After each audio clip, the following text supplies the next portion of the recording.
Okay, so it should go without saying that this is spoiler warning territory. Sort of. I mean, yeah, we're gonna talk about the big bonus scene from the end of Guardians of the Galaxy, but this isn't the usual spoilerific, plot-transforming, or continuity-building Marvel movie tease. It's basically a joke scene, very much in keeping with the more irreverent, laid-back, party-guy atmosphere of the film itself. Audiences at this point are trained to sit through the credits of Marvel movies, and Guardians uses that training in order to essentially punk hundreds of millions of people worldwide with a gag that a snarky 80s kid like Chris Pratt's Star-Lord would definitely approve of. In other words, I'm not spoiling a major plot point, just a punchline, and that punchline is that the classic Marvel Comics character who gets to show up and deliver the last word on this last pre-Avengers 2 Marvel Cinematic Universe adventure, now officially one of the biggest opening blockbusters of the year, is Howard the Duck.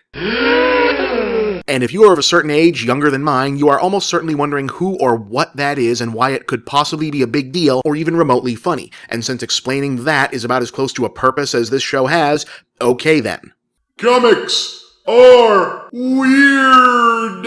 For a brief period in the early 1970s, there was a, for that time, unusual rise in the mainstream popularity of comics and comic magazines among adults and older teenagers, mostly owing to the underground scene, but the mainstream superhero publishers also got in on the offbeat, older-skewing game, and for Marvel, this was the period where they produced stuff like Man-Thing, Tomb of Dracula, Blade, The Son of Satan, and even the first regularly successful version of Guardians of the Galaxy. One of their go-to guys on such material was a writer named Steve Gerber, today best remembered for his original character Howard the Duck, first introduced in a Man-Thing story and then spun off into his own series. Howard the Duck is exactly what he looks like, a Disney-style, funny-talking animal character with a sarcastic, late 20th century bitter disposition. Ostensibly stranded in the Marvel Universe, mostly in Cleveland after being abducted from another planet, Howard had adventures that parodied movie and comic tropes, humorous adventures with otherwise serious members of the Marvel menagerie, a human companion named Beverly, and even ran for president at one point. It's all very vintage 70s Mad Magazine, working-class urbanite angst meets smart-ass collegiate snark overall, worth looking up, time capsule of a bygone age. Howard was popular enough that Marvel tried spinning him off into a newspaper strip, but as the decade drew to a close, things went sour between Gerber and the publisher, and he got removed from the book. Right around the time the publisher was also looking to leverage the movie, TV, and merchandising rights to the Howard franchise. Gerber actually launched one of the first major legal actions by a character's creator against a comic book publisher to get real traction and public attention, though they did eventually settle on confidential terms that let Marvel license Howard for a live-action movie in 1986. That is today remembered as one of the all-time disastrous flops of that era in movie making.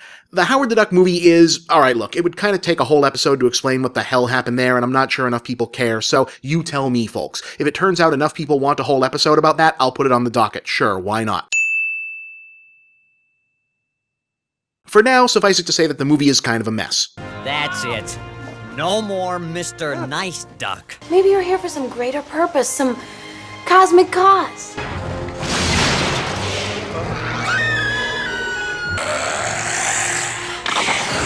No one laughs at a master of quack fu and a hot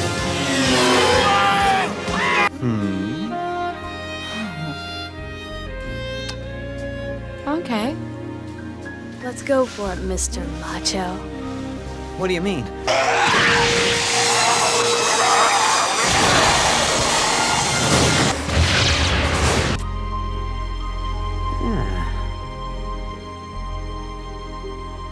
Anyway, the movie's version of Howard doesn't really resemble Gerber's version outside of the name and a girlfriend named Beverly. It draws more from stuff done to the character by other writers at Marvel before and after the lawsuits. During said lawsuits, Gerber got some backup from his friend Jack Kirby, yes, the Jack Kirby. They collaborated on a new comic called Destroyer Duck about a duck action hero named Duke attempting to rescue a friend who's being held hostage by an evil corporation.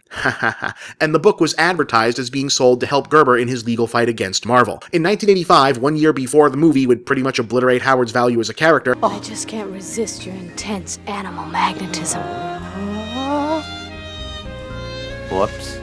Marvel apparently offered Gerber a chance to relaunch the character, but backed out when he declared his intentions to erase and mock anything he didn't like that had been added to the franchise by other writers in his absence. Instead, Gerber quietly revived his version of Howard for a series of guest spots when he was writing She-Hulk in the 90s. Meanwhile, Gerber also ingratiated himself with the younger generation of fellow aggravated independents who were running Image Comics at the time, and set up a crossover special there between a revived Destroyer Duck and Eric Larson's Savage Dragon character for 1996. By strange cosmic coincidence, around this same time, a new regime at Marvel once again again asked him about doing a Howard comeback, this time as a Spider-Man team-up story. Gerber agreed, but only on the condition that he be allowed to include a scene where Howard and Spidey meet shadowy, mysterious figures implied to be Dragon and Duke from the other crossover, while an opposite perspective version of the same scene would appear in the Image book. And then things got weird. Gerber discovered that his Spider-Man Howard team-up would actually be only one of several Howard the Duck appearances being staged in the same time frame, once again by other writers and without his input. So he and Larson decided to punk the House of Ideas once and for all. See, while Howard and Spider-Man just leave the scene and continue their team-up adventure in the Marvel crossover book, in the Image crossover book, the storyline implies that the Duck who left with Spider-Man is actually just a clone, while the real Howard escaped with Beverly and the Image heroes, ultimately dyeing his feathers and changing his name to Leonard the Duck, a new creator-owned character whom Gerber considered to be the original Howard, though he did return to Marvel to write a few issues of the fake clone Howard for the Max imprint in 2001. Gerber passed away in 2008, leaving behind an impressive body of work. No one has actually bothered to take up the Leonard the Duck mantle since, but Howard's story has continued in the Marvel Universe, clone or not. He was declared non-existent by the government when he attempted to register during the Civil War storyline, was observed fighting against the Skrulls in Secret Invasion, and was an active participant in side stories to the Marvel Zombies and Fear Itself events.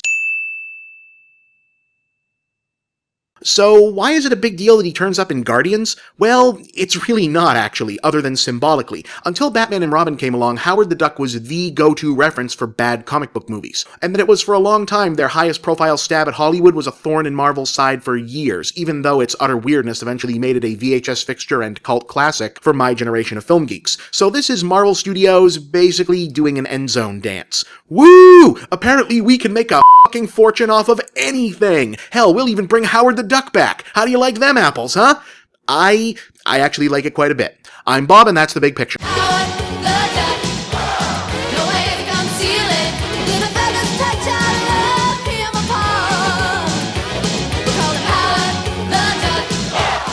So, 2 weeks ago we talked about Steve Gerber's Marvel Comics creation Howard the Duck, what he meant, where he came from, what happened to him, and why we were suddenly talking about him again in 2014. So if you've got questions about those things, you should just go watch that. We come here today to tell the other story, namely how the hero of this somewhat obscure funny animal comic became forever associated with one of the most bizarre and infamous failures in Hollywood history. The first thing that needs to be understood about the infamy of Howard the Duck is that the entertainment journalism and long-term career survival in Hollywood are both based on Monday morning quarterbacking. For example, a week ago, basically everyone was celebrating the fact that a movie as delightfully bizarre and offbeat as Guardians of the Galaxy, a nearly $200 million budgeted sci-fi comedy featuring a talking raccoon, was officially a record-breaking smash hit. And with good reason, especially when you consider something that idiosyncratic was able to make it through the Disney Marvel sausage factory. But here's the flip side. Sure, when you pull something like that off and it works, you're a genius, a visionary who saw through the fog and went their own way. But if Guardians had been exactly the same movie but hadn't connected with audiences to the same level, the universal smug response from the peanut gallery would have been, well, what did you expect to happen? You made a f***ing space raccoon movie. Howard the Duck is neither as strange or as wonderful as Guardians of the Galaxy, not by a long shot, but make no mistake, if it had made money, the story would have been that George Lucas had another project no one else believed in that he turned into a hit, and even if we realized it was bad later on, it would have been chalked up to, well, it was the 80s, it was LA, cocaine is a hell of a drug. Anyway, George Lucas, along with a lot of America for a minute there, had been a big fan of the Howard the Duck comic book in college. In the late 70s, he had optioned the movie rights along with his friends Willard Hoyek and Gloria Katz. Their plan, faithfully adapt the Howard comics into an adult-skewing animated feature.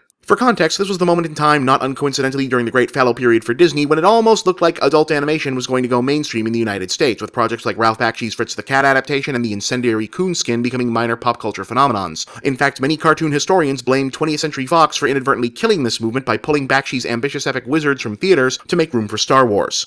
In any case, Lucas' plans to animate Howard hit a snag due to the burgeoning young mogul's loaded work schedule. He was still under a certain studio contract that had him owing one more live-action movie, the deadline for which was getting closer, so Lucas and company hit on a solution. If the whole point of the comic was Howard was the only thing like him, why not shoot the movie in live action and get the miracle workers at ILM to bring the duck to life in live-action feature? This is obviously no place for an intelligent, sensitive duck. Well, that would be why. Howard was a technically impressive suitmation effect for the time, but he was still very obviously a little person actor wearing a puppet head, and especially when contrasted with how expensive and elaborate the rest of the film was, yeah, it was distracting.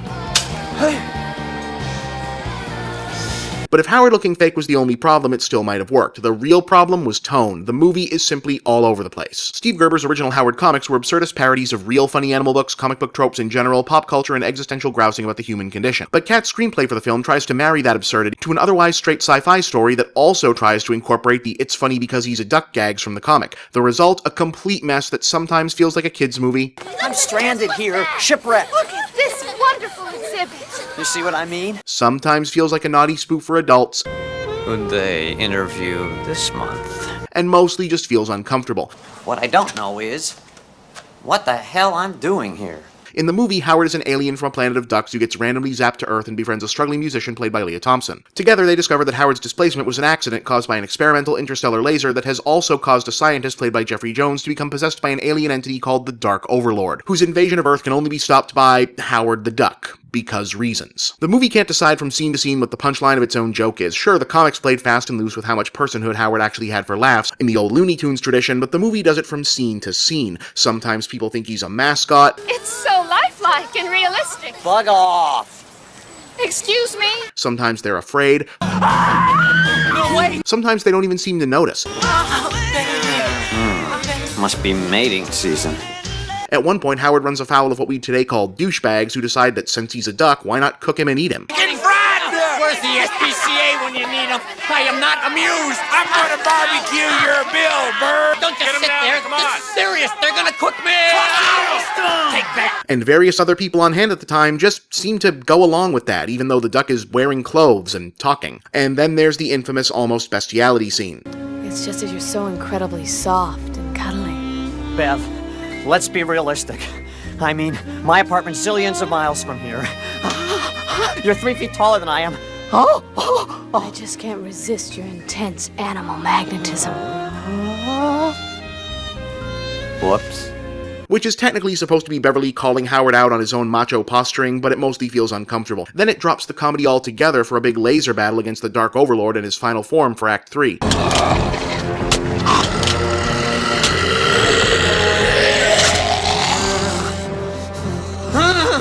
Oh boy.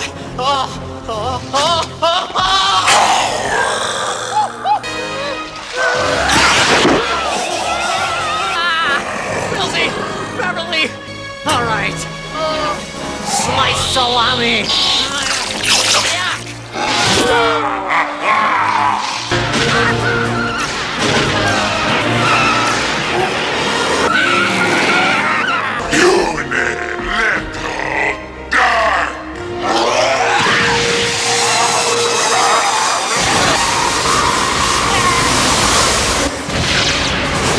The film came out in 1987 and bombed spectacularly, with everyone and their mother rushing to be the first to say, "What did you expect? You made a f***ing duck movie." It was the first major black eye for the one-time wonderkin Lucas, and would later be remembered as the beginning of his step backwards from an active mega-producer. But for a generation of kids who later see it on VHS because, hey, it looks like a kid's movie and occasionally feels like one, it kinda got sealed into our memories as some kind of cult classic. Mostly because the weirdly out-of-place adult content made it feel like one of those Ghostbusters-type movies, where we were into the main story, but we were also pretty sure we were getting away with something by watching it. If you've ever known a Generation X movie nerd, they've probably at one point tried to convince you that Howard the Duck is either a misunderstood classic or some meaningful benchmark of badness, when really it's just a movie that doesn't work. But now's as good a time as any. Give it a watch, decide for yourself, so you can have an opinion just in case they actually do try this again.